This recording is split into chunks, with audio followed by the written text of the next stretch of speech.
Українські та світові компанії демонструють позитивні приклади, як діяти в умовах пандемії. От цими днями близько 100 комплектів побутової та оргтехніки доставлено в лікарні України завдяки програмі, що реалізується у співпраці з компанією «Ельдорадо» та національним представництвом Міжнародного комітету Червоного Хреста. Соціально відповідальний бізнес, вони завжди намагаються знайти правильного і компетентного партнера з гуманітарної сфери.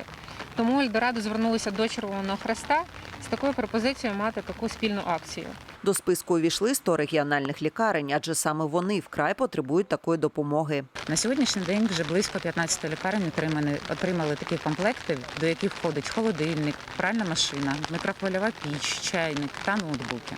Ця програма – це спосіб висловити нашу подяку медикам. Тож учасники програми переконані, що така допомога стане у нагоді медикам. Ми задоволені, і колеги наші задоволені в цьому плані. Ці речі нам дарують, тому це тільки позитивно.